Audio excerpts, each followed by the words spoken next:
ভারতে শেখ হাসিনার খুন হওয়ার প্রবল আশঙ্কা রয়েছে। কেন রয়েছে সেটা আমি পরে বলবো। আপনাদের এর আগে কিছু তথ্য দিয়ে রাখি। আমরা এখনো নিশ্চিত না, বাংলাদেশের মানুষ একটা ধোঁয়াশার ভিতরে আছে।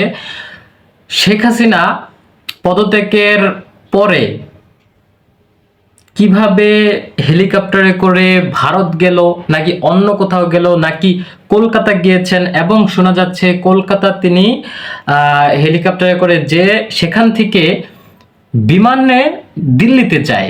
এখন তিনি দিল্লিতে অবস্থান করছে। শেখ হাসিনা দিল্লি থেকে তৃতীয় কোনো দেশে যেতে পারছে না, আর এটাই হচ্ছে প্রবলেম।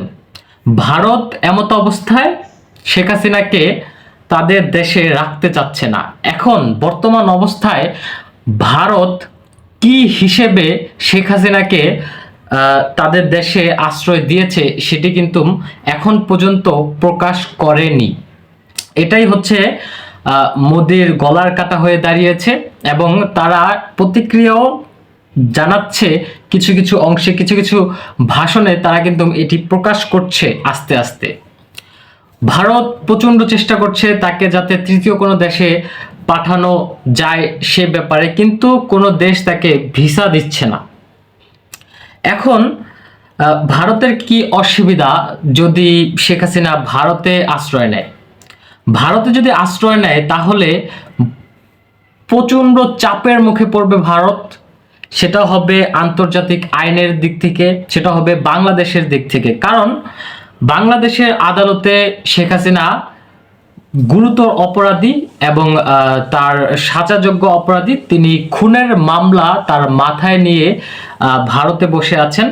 বাংলাদেশ যে কোনো সময় শেখ হাসিনাকে বাংলাদেশে আসতে বলতে পারে এবং ভারতকে সেই ব্যাপারে চাপ দিতে বলতে পারে, এবং ভারত তখন কিছুই করার থাকবে না, শেখ হাসিনাকে হয়তো বা বাংলাদেশে পাঠাবে।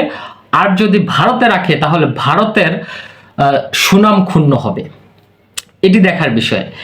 এখন যে বিষয়টা হচ্ছে সেটা হচ্ছে শেখ হাসিনা খুন হবে, এইটা গুঞ্জন শোনা যাচ্ছে। কারণ আপনারা একটা জিনিস লক্ষ্য করবেন, আমাদের যারা হচ্ছে নতুন উপদেষ্টা এখন আছে তারা কিন্তু দেশটা ভালোভাবে চালাচ্ছে, এবং তারা কিন্তু চেষ্টা করছে বিদেশের সাথে কূটনৈতিক সম্পর্ক ভালোভাবে বজায় রাখার। আমেরিকার সাথে ডক্টর ইউনূসের ভালো একটি সম্পর্ক রয়েছে, এবং যেই আছে, আমরা ইন্ডিয়াকে যতই বলি হচ্ছে তারা শেখ হাসিনাকে আশ্রয় দিয়েছে, সেটা করেছে, সেটা অনেক সাপোর্ট দিচ্ছে, কিন্তু নিজের স্বার্থের ক্ষেত্রে ভারতীয় দ্বারা শেখ হাসিনা খুন হতে পারে, অথবা আপনার আমেরিকার যেই হচ্ছে গোয়েন্দা সংস্থা আছে সেটা দ্বারাও শেখ হাসিনা খুন হতে পারে।